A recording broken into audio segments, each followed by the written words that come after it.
I'm Lorne Baxter, and I invented the internet. Don't tell me words don't matter. I have a dream, just words. We hold these truths to be self-evident, that all men are created equal, just words. We have nothing to fear but fear itself, just words, just speeches. Barack Hussein Obama. Within the Democratic Party, that name represents a new hope for some and an ominous unknown for others. Obama, the audacity.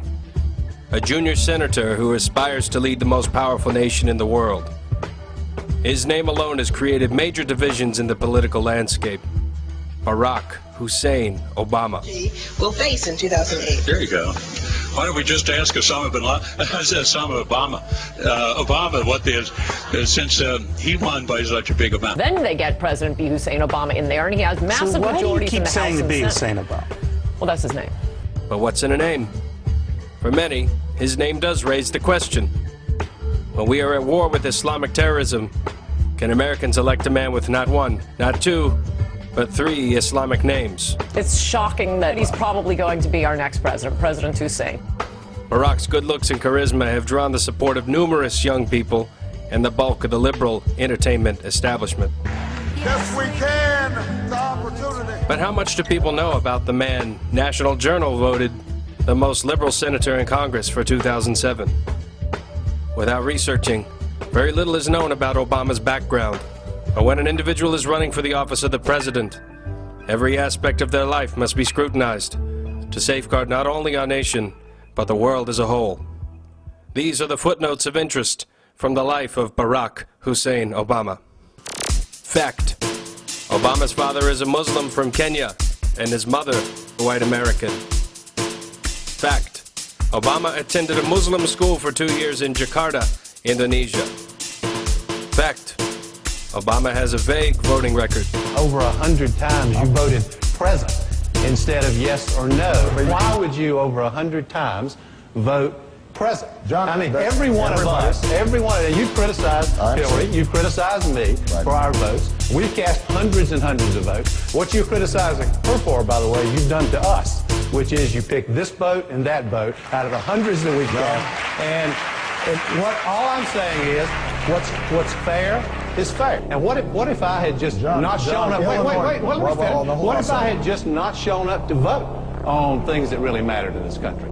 Fact: a large Cuban flag featuring a portrait of the communist mass murderer Che Guevara is displayed on the wall of Obama's Houston campaign office. Fact: Obama refuses to wear the American flag as a pin. I won't wear that pin on my chest. Instead, I'm going to try to tell the American people what I believe will make this country great. Fact: Obama has refused to place his hand over his heart during the national anthem.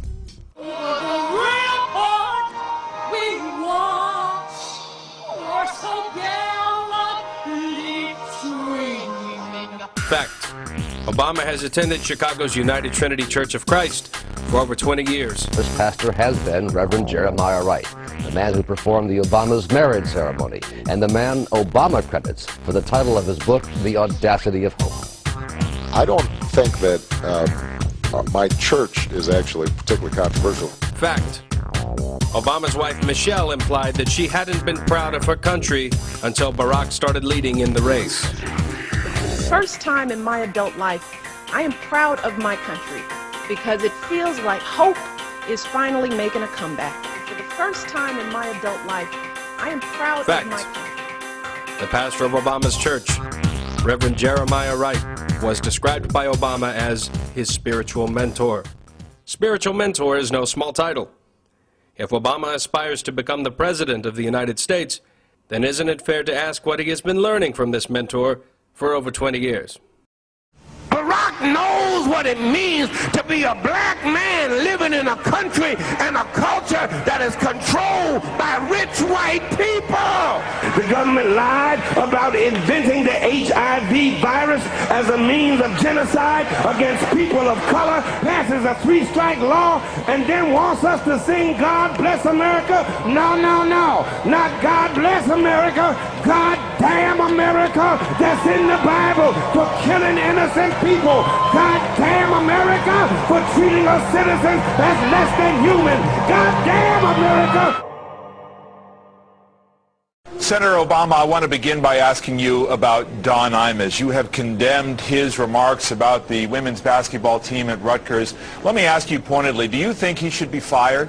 I don't think MSNBC should be carrying the kinds of hateful remarks that Imus uttered the other day. And, you know, he has a track record of making those kinds of remarks. So he should be off the air, off of MSNBC and off of CBS, off the air completely in your judgment?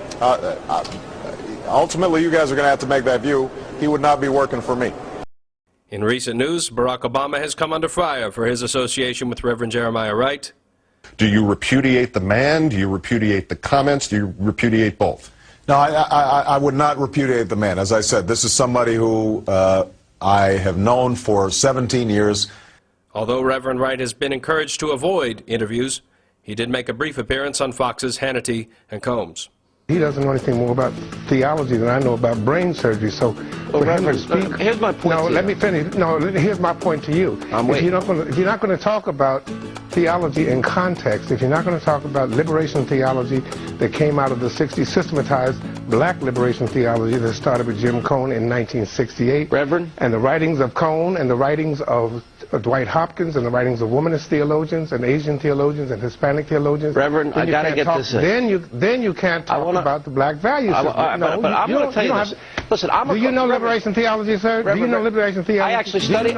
I studied theology. I went to a seminary and I studied Latin. No, I can go. I said, do you know black liberation theology? I'm very aware of what you're calling black liberation. But let me get my question out. No, I didn't ask you what I'm calling. I said, do you know black theology? Reverend, I'm going to give you a chance to answer your question. How many of Cone's books have you read? Reverend, how many of Cone's books have you read? Most viewers took one thing away from this interview. Reverend Wright is rude. But beyond his remarkable lack of etiquette, the Reverend was saying something that was easily overlooked. Let's look again. No, I said, do you know black liberation theology? I'm very aware of what you're calling black liberation, but let me get my question out. No, I didn't ask you what I'm calling. I said, do you know black theology? Reverend, I'm going to give you a chance to answer your question. How many of Cone's books have you read? Reverend? How many of Cone's books have you read? Wright insists that Mr. Hannity cannot even have a discussion with him without first understanding liberation theology and black liberation theology, according to the theologian Dr. James Cone. Liberation theology exploded onto the Central American political landscape as a Marxist strategy for undermining the teachings of legitimate Catholicism in hopes of expanding government control. Pope John Paul condemned the humanist doctrine, which had produced numerous socialist revolutionaries throughout the region. Communist mass murderer Che Guevara was even portrayed as a Christ type in liberation propaganda. Here we find our first connection to Obama. Historically, Marxism has always expanded government control, with programs like nationalized healthcare, gun control, and welfare, all of which are part of the Democratic Party's platform. And again, Che Guevara appears in Obama's campaign. Black liberation theology is an extension of the Marxist liberation theology that exclusively speaks to a negative African-American experience. Dr. James Cone, Ph.D., defines black liberation theology in his book. The following is an excerpt. Black theology refuses to accept a God who is not identified totally with the goals of the black community. If God is not for us and against white people, then he is a murderer, and we had better kill him. The task of black theology is to kill gods who do not belong to the black community. Black theology will accept only the love of God which participates in the destruction of the white enemy. What we need is the divine love as expressed in black power, which is the power of black people to destroy their oppressors here and now by any means at their disposal. Unless God is participating in this holy activity, we must reject his love. Black liberation theology views white people as inherently racist. Obama's description of his white grandmother articulates this prejudice. A woman who once confessed her fear of black men who passed her by on the street. and who on more than one occasion has uttered racial or ethnic stereotypes that made me cringe. The point I was making was not that my grandmother harbors any racial animosity. She doesn't. But she is a typical white person. For context, imagine if John McCain had uttered the words, typical black person. His political career would be over. And why? Because Americans do not want racially divisive leadership. But then again, those are just words, right? Just words, just speeches. But black liberation theology doesn't just revile Anglo-Americans. Reverend Wright calls Israel a dirty word and has equated Israelis to whites oppressing the dark-skinned Palestinians. He even put the writings of a Hamas militant in the church bulletin. He also broke U.S. law to travel with Nation of Islam leader and infamous hate-monger Louis Farrakhan to meet with the terrorist leader Muammar Gaddafi. And here we find another connection to Obama. Barack Obama has stated that if elected to the presidency, he will lift the ban on meeting with terrorist leaders around the world and agree to sit down with them, face to face. This policy is so radical, so potentially destructive to America's war on terrorism, that it alone could cost him the election. Let's connect the dots. With the assistance of Dr. Cohn, Reverend Wright, and other divisive figures, Barack Obama has been discipled in a racist, Marxist, quasi-Christian, anti-Semitic ideology for over 20 years. Just words. After that much indoctrination, Just speeches. Is it surprising that he refuses to wear the American flag? I won't wear that pin on my chest. Is it surprising that he won't put his hand over his heart during the national anthem? Not God bless America, God damn America. Is it surprising that his wife has never been proud of America until it looked like her husband had a shot at beating Hillary? For the first time in my adult life, I am proud of my country. Ask yourself, could such an argument be built against John McCain, a decorated war hero who withstood years of torture for our country? Why don't we just ask Osama Obama? Can we afford to ignore the evidence?